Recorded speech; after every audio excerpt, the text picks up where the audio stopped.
Hello and welcome to the C-Suite. I'm Shawanna Kennedy, your host. That's right, all things the good, the bad, and sometimes ugly of what it looks and feels like to be a CEO. Today, we get to go behind the scenes and listen to this mastermind. She's a visionary. She's a founder. That is in the person none other than Dr. Lori Smith. Yes, she's been able to manage over $128 billion in government contracting. And to be able to have this conversation with her to give us a little bit more insight on what that looks and feel like and things that we may need to do to set as a blueprint. I know because there's many of people that want to get into that business, but there are some basic things that we need to know. So won't you help me welcome none other than the CEO herself of Acu-Elligent and the proud founder of the Sowing Our Seeds nonprofit foundation, Dr. Lori Smith. Welcome, Lori. Hello, everyone. And thank you so much, Shawanna, for having me again today. I'm excited because this is not your first time in the C-suite. And I know, you've been doing a few things and shaking some grounds and look, now I'm excited because we get to call you Dr. Lori Smith. Hey, that's been a long hill journey. we we appreciate our honorary doctors, but however, this young lady went back and finished her degree. And we're proud to be able to say, look, on this platform, that look, I think we may be one of the first to say it, look, publicly, is Dr. Lori Smith. So I'm excited again. Congratulations on all the hard work that you have done on the back end to accomplish that goal in this season of your life and in your career, because you've done some amazing things for a number of people to help other people build. Yeah. And I know that now you've been doing some things to shake up Acu-Elligent. So today I'm excited to be talking to that CEO and what that looks like, Lori. I know with Acu-Elligent, you've done a number of things, and one, you even do big events over the course of throughout the year to even bring brilliant minds together to help other people to get the tools and the resources that they need. So I want to even jump in with some of my questions. The very first one being, what was even a defining moment that made you want to then transition from, because you have over 25 years of service. So again, thank you for your service. I know you are a proud retiree of the Air Force. So yeah. We excited for that. So yeah, go ahead. I know for all of our military veterans out there, we thank you for your service. But what made you want to transition from the federal services to really saying now my forward facing is me being a CEO and a consultant? What happened to make you want to make that transition? Well, actually, aside from the fact of just being overworked and just tired, the thing that really was the determining moment for me was actually the transition of my mother. After 41 years of service, that's the combined service of my Air Force career as well as my civilian career. One of the things I stayed in that role, namely, was to make sure that my mother's latter days were her greater days. And as a new life, having the responsibility or having taken on the mantle of making sure my mother was supported, I didn't want to take away from the quality of life that my now husband, was providing. And so how do I maintain that commitment and make sure that my mom had what she had? Now, not that he would not have done that, because absolutely he would have, because I'm grateful for my husband. But it really was, once she's transitioned, that need was no longer there for me to work to make sure that that part of support was provided. And I had over 40 years in federal government, and I didn't want to die in office. I wanted to have the opportunity to freely, share information with whomever I desired to share information with, but namely, women, veteran, and other minority-owned businesses, to make sure that they could be successful in the government market space. I love it because you're right. That combined, when you think that's a lifetime, actually it's a couple of lifetimes for a lot of people. Mm-hmm, and absolutely. That is no small feat. When you think about many small businesses who want to even tap into contracting, because I know for people who, knowing that you're that you were going to be with me with this conversation, that made a lot of people's ears begin to perk up like, Lori is speaking. What is she saying? Because you have been featured in a number of articles and interviews across the globe because of your tenure and the things that all of the education and all of the background that you know. If somebody wanted to kind of tap into government contracting, where would you actually believe that they would need to start, or the place they need to start? Because everybody want to make it big in government contracting, and we know with what's going on in the White House that things don't look like they looked even 6 months ago. Well, anyone that want to get started in the government contracting space, especially now, and anyone that's already in the space and is feeling a bit overwhelmed, especially after several contracts were canceled early on in the year, I do encourage them to take advantage of that micro purchase as well as that simplified acquisition purchase, those smaller buys, because then what you're able to do is I'm able to stack. I can build upon the smaller buys. I can now create and start developing, some great CPARs, performance metrics. And now I'm getting that past performance. I'm proving my value and my worth. And so I'm starting small, stacking it so that when it's time for me to pursue a larger effort, I can. Far too often, everyone comes into the space wanting to chase, the 9-figure RFP. Well, that's not time for it's slow, win slow, but at least it's not going to be ugly, right? And so I think if people take advantage of that micro purchase lane, they will do really well because of the changes, and naturally, recently in 2025, the $250,000 micro purchase threshold went up from SAP threshold went up from 250 to 350. Have these thresholds being increased that do give you more opportunity for those simplified purchases and buys. And so with the increase, especially with the micro purchase threshold being increased to $100,000, the Buy American threshold is still above 10,000. So what that does is open up the door for more qualified and capable vendors to come in and provide supplies and or services to the government, really products, because you don't have to be registered or certified to get something on the micro purchase threshold. If somebody buys something with a credit card, it's not relegated to just small businesses, but small businesses, it just expands that space for you. And so those are some of the things that people should be mindful of. So that micro purchase and that simplified acquisition threshold and those simplified acquisition procedures, those are small buys, but those are great opportunities to start building credibility and integrity in the space. That's good. That's so good.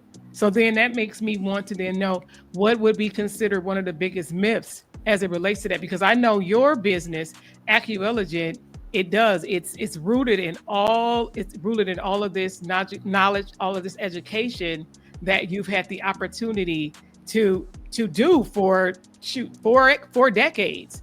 So it's like, what is one of the biggest myths when you think about working in this space, and for people who are believing that they could just get in and do it overnight? What's the myth? Well, I think the myth becomes people just not being mindful or even concerned about myth in and of itself. Probability of your success can be achieved. If you leverage these small buys, now you can scale accordingly. So I think for a lot of times you have folks telling folks, hey, I won this here. I won this multi-million-dollar contract and I didn't have experience. And I didn't have that. And I got my pricing off internet and I did this and I did that. Those are myths. Can someone come in, put in an offer, put it for against a request for a proposal or request for a quote and win? Absolutely. But if you are not winning off of your capability and or capacity, what you've done is enter a false claim. So you still have to be able to perform. And so come in, the certifications, they are good to have. They will open a door, but your integrity and your ability to perform and execute is going to be the thing that secure the room. You learn how to leverage that, but learn the rules of engagement and stop saying or listening to anyone who's going to say, oh, it's too complicated. No, when did reading become too complicated? You are entering a space calling yourself an entrepreneur and an expert, but then for the rules and the engagement for the space you're trying to enter, You want to say it's too complicated for me to learn. So if it's too complicated for you to learn, that goes to your competency, that goes to your credibility, that goes to your integrity. So why should the government trust you? Learning is fundamental for a lot of things. And so let's stop looking at what we need to know and understand as a challenge and start looking at it as the opportunity that it really is. Good.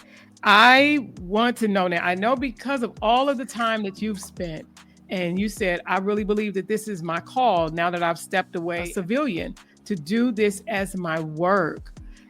Now it's not where you're able to still pull on even financially from what you've been doing over there.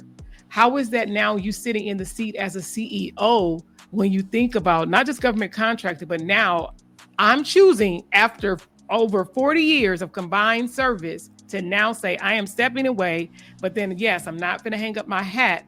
There is still work for me to do to then step into this space of owning my own.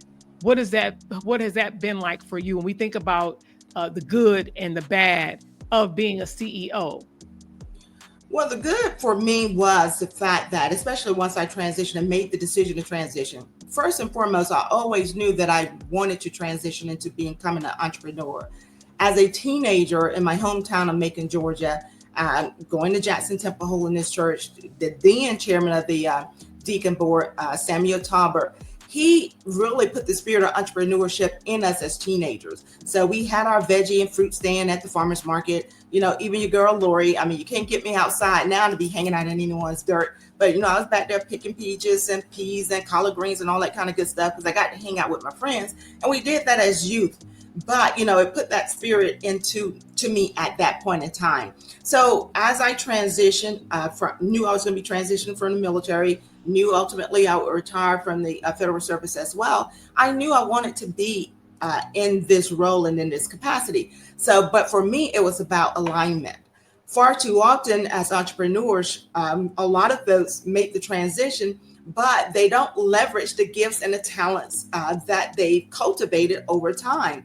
You hear so many folks, I mean, I'm passionate about a lot of things, but I'm gifted and talented in a lot of things as well. And for me, my blessing is all of my life work, fun and play, everything aligned. So alignment was important for me. So I knew that I would be aligning myself with something that was meaningful. I do believe in meaningful work. As a contracting officer, a former contracting officer, sitting on the other side, you know, talking to contractors, and I'm talking over 11,000 contractors in my over the life my career, and imparting wisdom and guidance to them. I always knew there would continually be the need of someone that was going to always provide straight talk and truth to these contractors. So, and seeing everything that was occurring with all the spin and then all the hustles, you know, it's still truth to power. There's truth and integrity. So the good for me was that I knew I was transitioning into something that aligned with my gifts, my talents, and that would give me my own personal fulfillment in being in the fact that I would not only be serving a community, you know, yeah, I eventually get, you know, paid for what I do as well, right? So it was like meaningful work. So that was the good part for me. I'm in complete alignment with who I am, and what I want to do. So that is the good for me. And then having a strong support system, you know, having my husband that has complete faith in everything that I do. And not because he's just my husband, it's because he knows my talent and my abilities. And he is that man that's standing behind me, pushing me up and leveraging me whenever I need that. So all of those things are very important. But as I transitioned, I also had to be mindful. I was competent in the things that I had already been doing in the federal space. I had to make that mental mindset shift as well. So I worked with a phenomenal business coach for a couple of years, Mia Redrick, out of Baltimore, Maryland, and again, facilitated me transforming how I thought about entrepreneurship and what the things that I needed to do. And of course, you know, life happened, you know, COVID, the death of my mother-in-law, the death of a sibling, you know, my own physical, you know, ailments and things of that nature. But again, that transitional aspect of the things that I needed to do. And so that bad part becomes, hey, you over here now.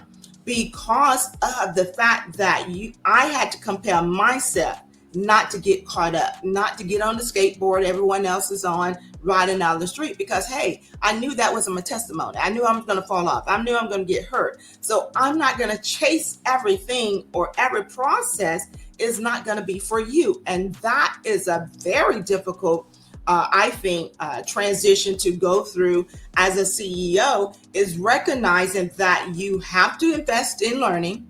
You have to invest in the knowledge, and that is, you need to be a sound entrepreneur. But then you also have to be mindful. It's just like the word of God. There'll be some messages that are designed directly for you. But as you go through this training, as you go through this development, all aspects of it may not be what's going to fit what your purpose is. And know that that is okay. Take the part that works for you, and everything else, let it go. Let it fall to the wayside. So I also had to learn that. Another bad aspect, or if we call it bad, of being a CEO is the isolation, the feeling of isolation. And I think you and I shared not too long ago, I told you that one of the things I had an epiphany of is that I had to realize that my dream and the path that I have been designated to walk is my dream and my path. There'll be those that are get excited about it. There'll be those that are want to claim they want to be a part of it. But you can't get caught up with someone not treating your dream like it's their dream, not being as committed to your dream as you need to be to your dream. So you're going to feel alone sometimes. And that's and you're going to doubt that you're doing things right.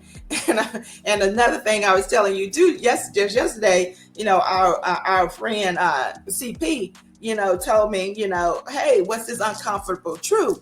The uncomfortable truth for me was, I'm sitting here with all of this knowledge and information that I know people need, but then I also was getting stuck in the things that I did while I worked for the Air Force, while I worked for Federal Service, is trying to make sure it was perfect. And so not that I chunked profession, but right now, what people need is that immediate support, and I'm here and I'm prepared to provide it. So, you have to just recognize those things. You don't have to be perfect. Don't get caught up, with your self-doubt. Don't doubt yourself. You are as great as you need to be.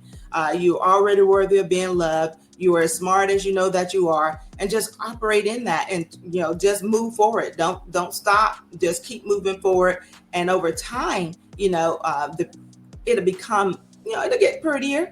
But don't sit and just hold back on it. And so, from a good, bad perspective, those are the things that I transition with. And of course, the ugly. We don't like to talk about the ugly parts of successes, but the ugly part is coming across people. And although you are trying to do right by folks out here on these streets, y'all folks scandalous. Honey, you'll steal anything that ain't tied down. So you and that's a spirit of discernment that you have to have and you have to maintain, but you can't get discouraged about that. And so, and those are the ugly side. The ugly side is that somebody is going to scrutinize, and they're not going to think. I'm not going to say that they don't think that you're as great as you are. They want acknowledge that you are as great as you are. Recently, I had a situation where I helped a person do an analysis of, they got a rejection on the offer. Based on just the limited information that I had, I pointed out, hey, in the event that you want to protest, hey, these are some of the reasons and rationales you can otherwise use, but not being privy to your whole story, not certain that you have that as an option, but otherwise, that's the only avenue for you here. Then it was like, oh, can you help me with this and help me with that? And oh, if you do all of this here, this will help me prove your worth. And when they said that, look at here, I am a fee-for-service agency. I don't mind giving to anyone, and everybody know it. You can call me for a 15-minute conversation, and if you got time, we talking to hour 15, and that's a multi-million-dollar conversation that you done had for free. Everyone know that's who I am. But do not continue to tell, especially women of color. That is the very ugly side of it all, is that someone is sitting around assuming that we always got to prove our worth. I don't have to prove anything to you or anyone else. Look here, he has already established in the earth and the world and the universe that I am his. So I don't have to do anything else. I was chosen from my mama's wombs to be blessed. Who are you to tell me I got to continue to prove myself to you? And so that is what we're doing. But it's not just them or someone else doing it. Culturally, woman to woman, black woman to black woman, black man to black woman, we're doing it to ourselves, and that is what we got to stop. Help don't look like help anymore. We have discussions all the time. And as you see, it's even with you speaking here. And I said you was a train when before I hit record, before we decided to go live, I already knew that I had a live wire on the line, y'all. So I hope y'all showing Lori Smith some love, Dr. Lori Smith some love in the comments in the chat over there. Make sure you are following her on LinkedIn, because as you see, she is a wealth of knowledge. She is a jewel, and she be dropping gems all the time. As you can see, this is what she gets to do. She loves to do. This is a part of who she is, not just what she does. And as you see, it actually priors over there coming out of her pores. I want to know, because I do have to ask this, because when we think about being in these streets, as they say, making the decision to sit in the seat as a chief executive officer, I even often say we have to be that first in our life, never above, because we are women of faith, never above our creator. What does that look like when you think about even visibility? Because that's one of the things that I promote about being seen, being heard, and known. Like you say, us being women of color, it's oftentimes believed that we have to work 10 times as hard. We have to give a gazillion things away free just to even show who we are and what our worth is. And I know you stand firm on that, saying, no, that's already been done. That price has already been paid, and the price is the price. How important is visibility, and how critical is that? Do you believe visibility is in anything that we do as CEOs, as leaders? Well, actually, visibility is very critical. And then we also have to be mindful of what does visibility means to us. How am I being visible? And look here, as a CEO, I'm actually guilty of this visibility thing, namely because on my life journey, I worked a doctorate, wrote a book. Again, mother-in-law passed away, sister passed away, sister diagnosed with Alzheimer's, sister diagnosed with blood clots. So you do all of these things through life. And this is over the past 4 years. This ain't, been just over all the years that I've been alive on this earth. This is the things aside from COVID that you have in these past 4 years. So visibility, what we got to do, we have to compel ourselves to make sure that we're visible, and then you're visible in the right space and in the right way.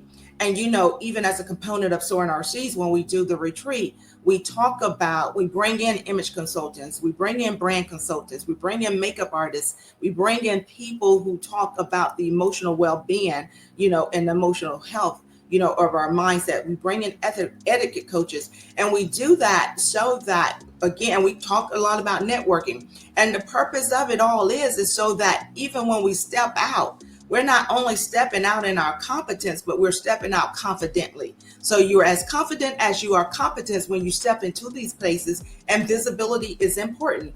And it's about alignment as well as relates to visibility. We can't show up in every scene, in every spot, in every place with everybody.